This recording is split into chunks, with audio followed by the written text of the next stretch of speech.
Tu tem uma história já há alguns anos no consultório na rua, e aí eu queria que tu contasse já de início a história, um pouco dessa história do consultório na rua em Joinville, quando iniciou, quantas equipes nós temos, como é composta essa equipe, um pouco dessa história para a gente conhecer, começar a conhecer um pouco da história do consultório na rua em Joinville.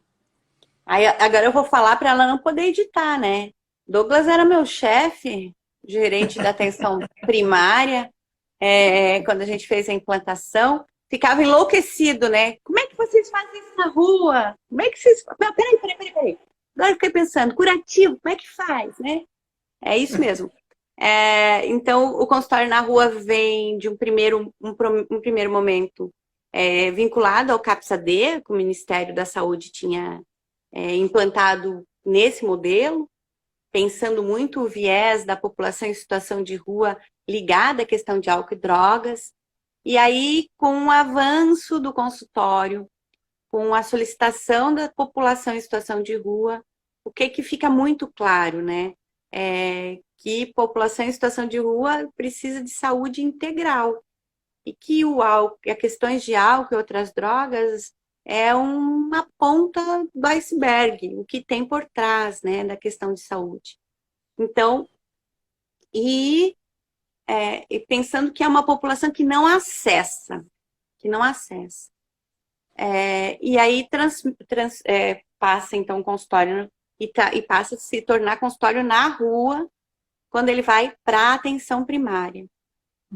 E então a gente, em Joinville, em 2014, a gente implantou, participou da implantação do consultório, aí, na época, a equipe tipo 1, e nós tínhamos um número muito menor de pessoas em situação de rua na cidade, que era em torno de 300 pessoas, e foi toda uma construção, né, Douglas? Lembra bem, foi sofrido, porque é uma discussão que vai para além do atendimento com a população em situação de rua. É uma sensibilização dos profissionais, dos equipamentos, de desconstruir coisas cristalizadas né, na nossa cultura. Ah, se eu for na rua, daí ele nunca mais vai sair da rua. Né? São questões de senso comum que a gente tem.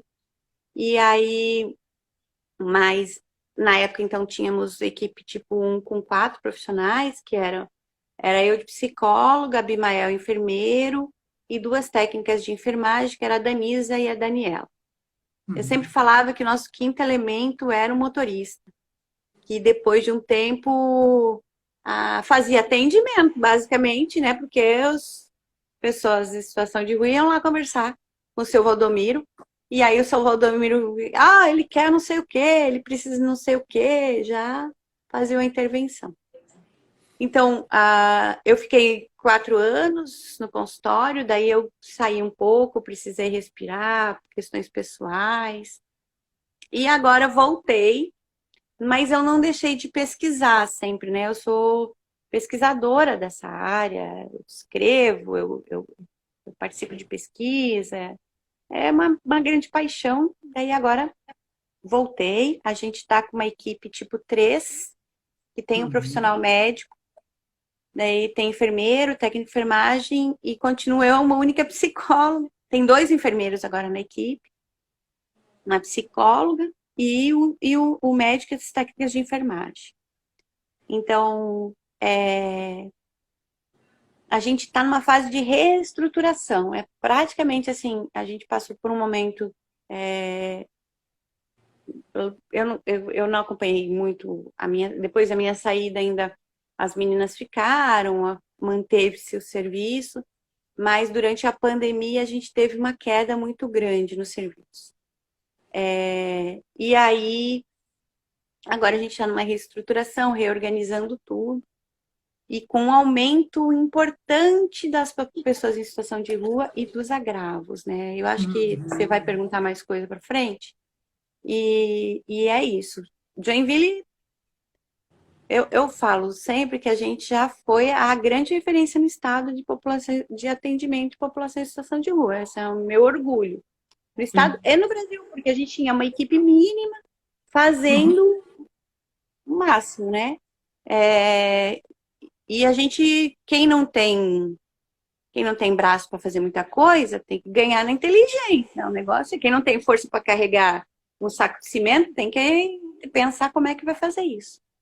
E aí a gente ganhou na articulação, esse era o nosso diferencial, assim. Na articulação do serviço, a gente conversava com Deus e o mundo. E aí isso a gente também está num processo de retomada. Porque o consultório na rua também tem um viés de ser o articulador, como todo serviço de atenção primária, né? Articular a rede. Sim. Então, cuidar dessa rede de que atende pessoas em situação de rua e pensar nessa rede. Como é que faz, né, com o resto tudo da rede que tem que atender. Então, eu acho que a nossa história está mais ligada a isso. Ô, Joyce, você falou que no início, em 2014, existia uma perspectiva de 300 moradores de rua, ou pessoas em situação de rua. Isso. Hoje vocês têm uma estimativa, depois dessa pandemia toda? A gente tem um dado do cadastro do SUS, né? Que é o dado que a gente tem hoje que a gente está operando, mas a gente sabe que tem gente que não está cadastrada ainda. A gente está estava, mas agora deve ter aumentado já. Mas daí, como deve ter aumentado, eu vou chutar. A gente está com 800 cadastros. Era 770 e tantos, mas aí mais uns que só nesse mês a gente já fez alguns. Então a gente está em torno de 800. No CAD único, que é o cadastro da assistência social, a gente já tinha passado de 800. E aí o Ministério está preconizando, inclusive, 2 equipes por conta disso, né? Mas a gente vê, além do aumento, uma mudança na população em situação de rua, né? No perfil? O perfil mudou muito, muito, muito, muito. Hoje, qual é o perfil que é predominante, que depois da questão da pandemia jogou muita gente na rua, né, Joyce? Então, sabe, Douglas, uma coisa que a gente não tinha em Joinville, que hoje já, e aí tem poucos, mas já tem, é que a gente não tinha famílias em situação de rua em Joinville, nunca encontrávamos família. O máximo de família que a gente tinha era um casal, né? Hoje a gente tem atendido, e aí mais o Centro Pop, que é o serviço de assistência, tem atendido famílias que vêm de fora de Joinville procurar emprego, mas assim, numa situação que é beira o desespero, né? Se a gente pensar. Porque você pensa, vai colocar toda a tua família, né? Pai, mãe, 2 filhos, tudo dentro do ônibus, tudo que tem é uma bolsa para cada um, de roupa. O que tem de dinheiro não dá para ter um hotel, não tem uma casa, não tem nada, e vem tentar a vida. Então, isso é um reflexo do que nós estamos vivendo no país hoje. Claro que a gente tem uma crise econômica mundial. Eu falava, o Abimael esses dias me falava, em 2015 a Joyce falava, a crise vai piorar e vai aumentar a população em situação de rua. E aí eu pensava, que crise? Aí não é que veio, Joyce, eu falei que vinha. Porque estava dito, estava escrito, né? A gente falava, Joyce, inclusive, assim, que ia piorar. E piorou. E eu falei para ele, e vai piorar mais.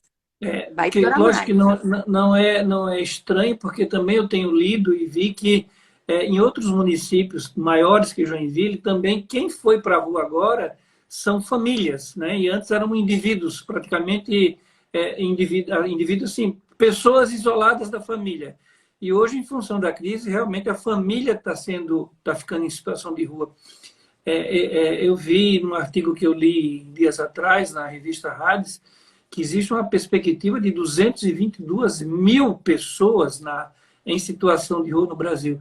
E para esse conjunto de pessoas são apenas 158 equipes no Brasil inteiro. Olha que nós somos 7.750 municípios no Brasil inteiro. e somente 158 equipes. Ela é Isso. muito pouco. E pensar que só em São Paulo são 27, né? Equipes. Então, então tem isso, né? São Paulo são 27. A gente só tem uma equipe, e aí dado fresquinho, sabe? No cadastro do SUS do Brasil, hoje, esse dado é fresco de hoje, porque amanhã vai ter uma palestra lá na Católica, e a gente tem um grupo de trabalho a gente estava organizando algumas coisas e aí o dado fresquinho do SUS é 160 mil cadastros no SUS de pessoas em situação de rua. No Brasil. Claro que no Brasil, né? Porque o ESUS, o ESUS é fantástico, né? Sim, sim. Fantástico. Tu tem dado de todo mundo, né? Tu consegue pensar e planejar. É ter vontade. Se Sim. tiver vontade, tu faz. Não falta Então, informação. Mas então, não. Joyce, deixa Uhum. eu te dizer, eu sou um dos que há muitos anos, desde antes do SUS, eu defendo esse sistema com unhas e dentes, porque eu entendo que ele incorpora uma política pública que garante acesso e cuidado. Quando eu te dizia naquela época, né, que eu disse, mas como que vocês fazem coisas? Porque realmente o consultório na rua, que no início começou como consultório de rua, né, depois mudou Aham. esse nome, é completamente estranho para aquelas pessoas que vivem dentro do hospital, dentro de uma unidade básica. Por isso que eu estava conversando com algumas pessoas, e ainda vejo hoje, dentro mesmo da própria Secretaria de Saúde, que algumas pessoas não conhecem o consultório na rua da Secretaria de Saúde de Joinville, entendeu? Então, é uma política pública que eu tenho, para mim, hoje, né, vendo agora, depois de alguns anos, né, que essa política pública, de uma forma geral, ela agrega pessoas que, nessa artigo que eu estava lendo, ela fala assim, são pessoas que o mundo desistiu delas. São Isso. pessoas que a gente chamava antigamente, não sei se ainda chama, de pessoas invisíveis, né? Isso. Que as pessoas não enxergam na rua, entendeu? O que é que tu, como é que tu vê essa política numa situação tão extrema, sabe, Jorge? Porque o morador, a pessoa em situação de rua, ele não está lá, não sei, né? Você que sabe melhor do que eu, mas não está lá porque não é porque ele gosta, entendeu? Deve ter alguma coisa. E uma política que atende essa população é uma coisa meio que fora do padrão do dia a dia da gente que não está acostumado a esse tipo de prática. Como é que você avalia essa situação? Então, eu vou usar uma frase do nosso colega lá, que é o médico da unidade, que ele falou esses dias. Agora a gente está tendo residente também, os residentes estão passando por Opa, nós. Olha que que bacana. bacana. Meu Aí, Deus. a maioria é residentas, a maioria as meninas. Aí, e aí elas estão passando e a gente estava conversando, daí quando elas chegam, a gente faz uma roda, conversa um pouco, fala sobre o serviço, né? Para tentar explicar um pouco sobre isso. E aí ele falou dar visibilidade para o invisível mesmo, né? Isso que tu Sim, fala, dar visibilidade para o invisível. E bem quando eu comecei, tinha uma pessoa que eu atendia, e ele falou um dia para mim, lá sentadinha na Praça da Bandeira, no cantinho do terminal, ele falou para mim assim, o que que tu fez? O que que tu fez para vir para a rua, para trabalhar com mendigo, com bandido, com nós, né? Eu falei, eu não fiz, eu quis. Daí ele falou, não, não pode. Não pode. O que que tu fez? Eu falei, não fiz nada. Daí contei para ele. E eu sempre falo sobre isso.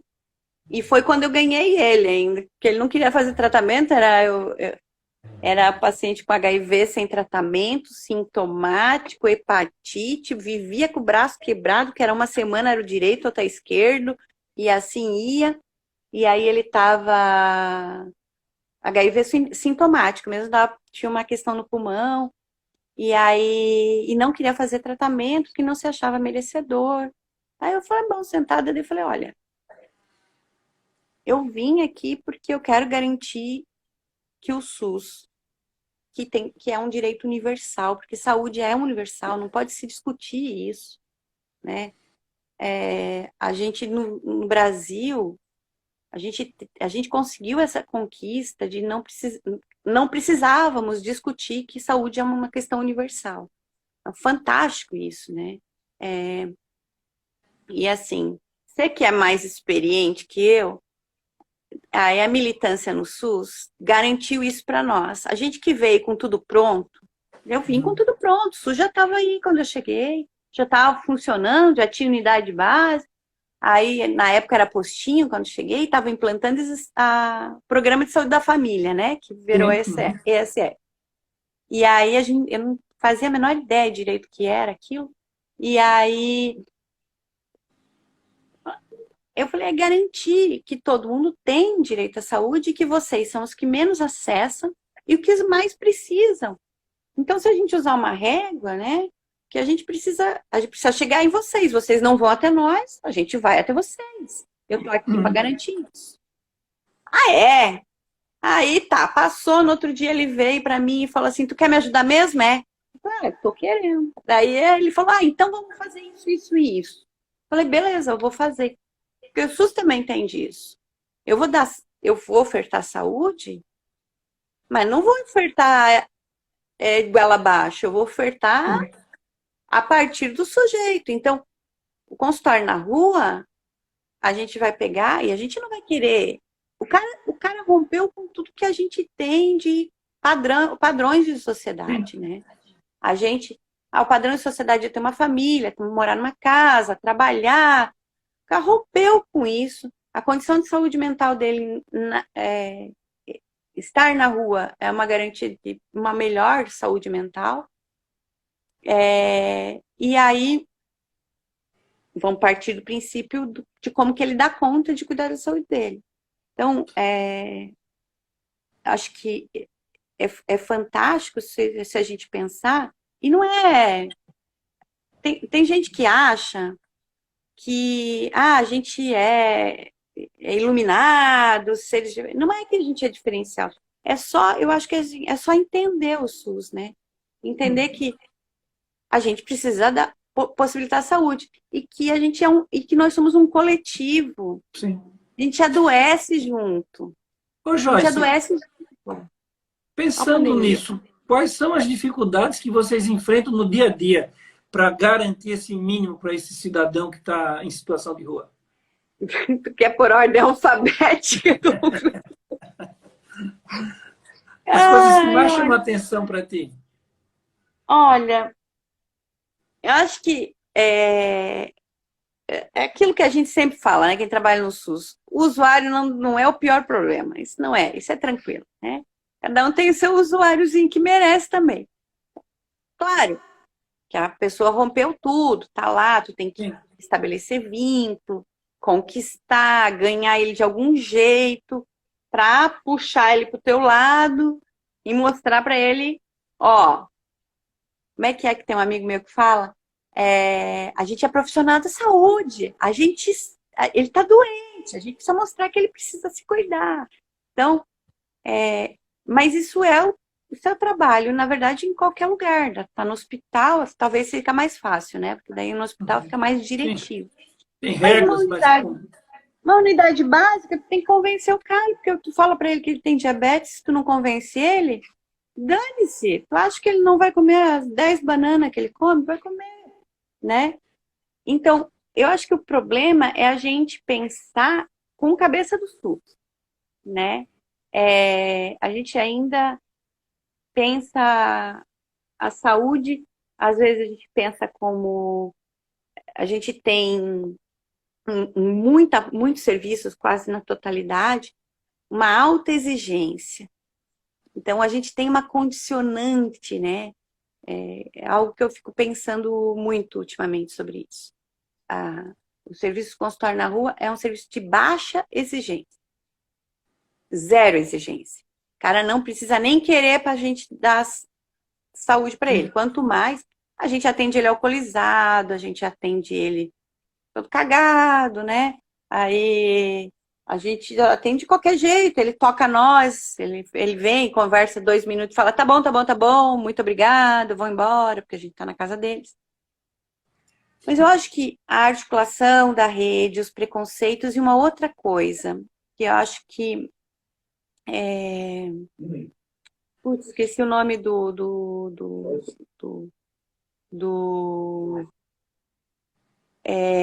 esqueci o nome do autor agora, meu Deus, me fugiu, que eu sempre cito, mas assim, ó, Douglas, de assim como o Belo, né?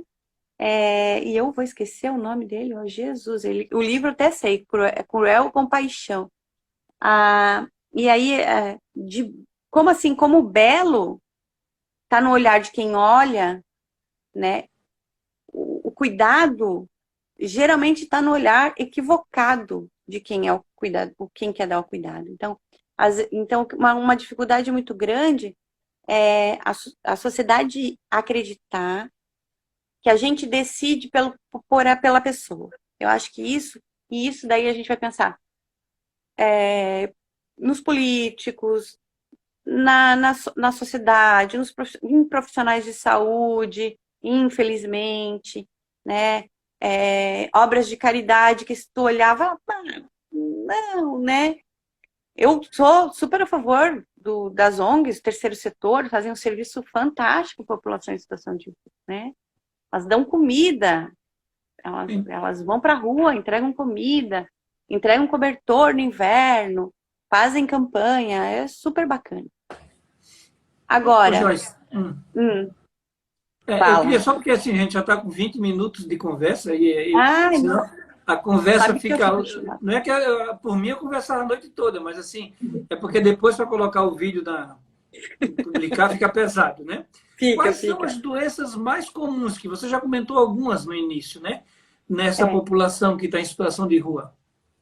Então, a gente tem, com agravos de saúde, população em situação de rua, problemas com os pés das mais variadas ordens, né? Ferida, Interessante. rachadura, problema com o pé é um problema. É um problema com o pé. Inclusive, já fica a dica, quando for doar roupa, doa meia. Não tem meia, a Ah, gente não esquece de doar meia. Nem precisa ser combinando, precisa doar meia. Né? Problemas decorrência do abuso de álcool e outras drogas, né? Principalmente do sim. álcool na nossa região, que é a maior, o agravo maior em saúde de álcool e drogas é álcool. E a gente vai pensar também em problemas de pele, problemas de saúde mental, tem muita variedade para além do álcool e drogas, né? Assim, Uhum. e aí nem são as esquizofrenias, as psicoses, mas as depressões. Isso, É, isso já é comum na população que não está na rua, tá? Depois da isso. pandemia piorou muito, muito, muito mesmo. Uhum. Aqui em Joinville a gente tem isso. E hipertensão e diabetes. Diabetes a gente não tem muito na rua, mas hipertensão, Douglas, a gente vê Sim.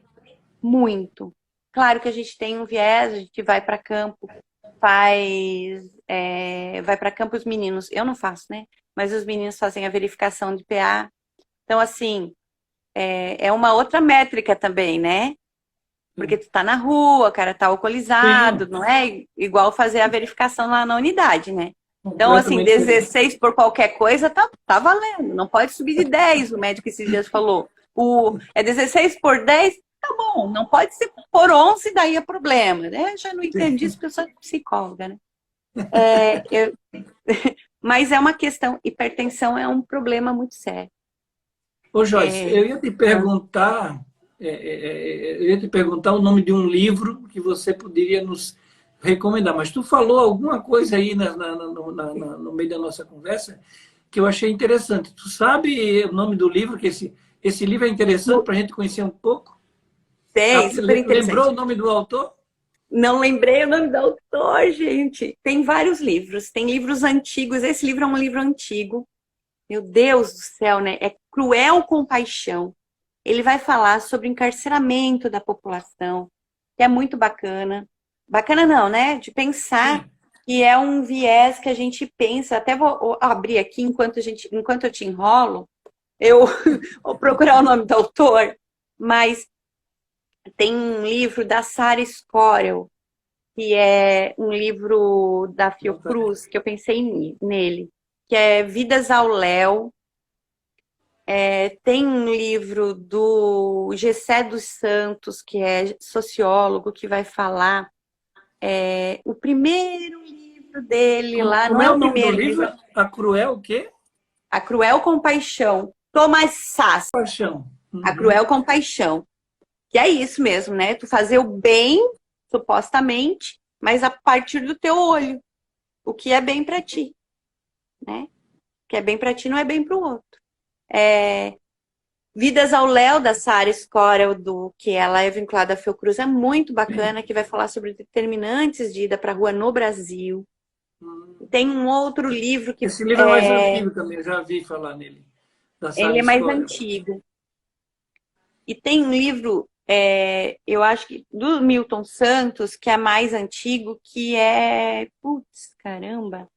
Tem a... Olha, tá ficando velha mesmo, em memória é uma coisa... Milton Santos. Gessé de Souza e Milton Santos. São dois sociólogos que vão trabalhar a questão da desigualdade, sabe? Então, pensar em saúde da população em situação de rua é pensar nesse determinante social também. Sabe? Determinante social em saúde. Sim. Lá na minha pesquisa, em 2015, Douglas, 70% das pessoas que a gente atendia na rua nunca tinham ido numa unidade básica de saúde. 70%. Nunca lembravam. Ah, mas da infância. Não, nunca fui. Né? A grande maioria, e aí eu não vou lembrar dos dados, não tinha a quarta série primária.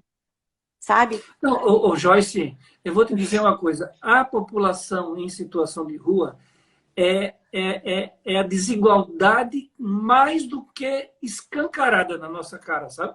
Não tem como. Você viver numa sociedade desigual, mas morar numa casinha que só tenha 2 cômodos, 2 peças, não tem nada. Você entra, você se assusta com que se chama aquilo de casa, né?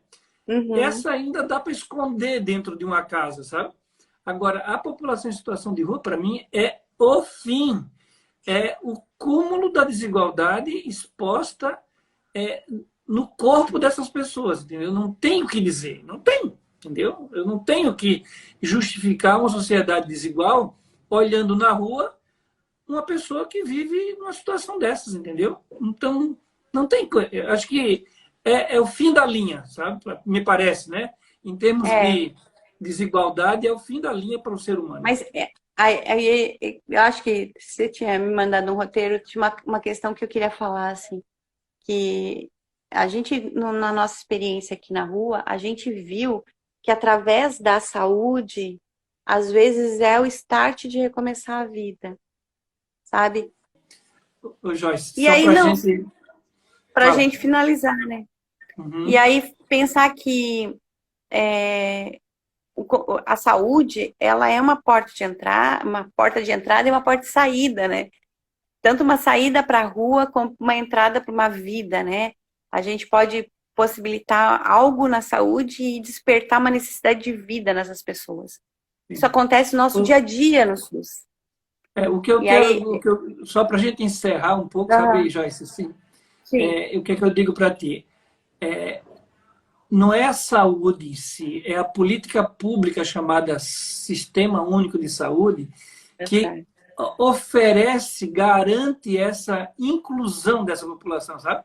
Porque se a gente não tivesse construído essa política pública que, a duras penas, nesses 31 anos de vida, a gente não teria a oportunidade de hoje estar discutindo a participação, pelo menos a convivência ou a criação de um programa como o Consultório na Rua, para uma população dessa. Ela estaria abandonada à mercê de caridade, e que não é o que o SUS faz, entendeu? O SUS não é uma caridade, o SUS é uma política de inserção, de inclusão dessa população. Por isso que eu luto tanto e acredito tanto nessa política desde antes do nascimento dela. Tá? Então, eu queria só que tu, para encerrar, para a gente fechar a nossa entrevista virtual, eu queria que tu desse algumas palavras para a gente agradecer já de antemão mais uma vez, à tua disposição. E pena que a gente teve pouco tempo para conversar, mas vai ter outra oportunidade. Sim, vamos fazer isso. Acho que, assim, ó, pensando, eu estava vendo que a gente que faz o serviço público, esse teu perfil, né? Uhum. Também pensar isso, quando a gente fala de saúde, quando a gente fala de SUS, da importância disso, também dos profissionais, né, que estão ali. A gente está falando das pessoas que estão em situação de rua, mas olha que maravilhoso que foi o fechamento da UTI do Covid, né? Olha aquelas pessoas que trabalharam. Nossa, chorei, assim. E não trabalhei lá, não estava nem perto lá, estava bem longinho. Mas, assim, que fantástico que foi aquilo. Então, as Sim. pessoas que compõem isso, né? E só a gente que vai conseguir manter isso funcionando. E a gente está contra a maré, mas é possível, é possível. Uhum. Eu queria agradecer muitíssimo o espaço, Douglas. Eu que agradeço, Joyce. Muito obrigado mesmo e até uma próxima oportunidade. Sucesso. Eu digo assim, sucesso no consultório de rua.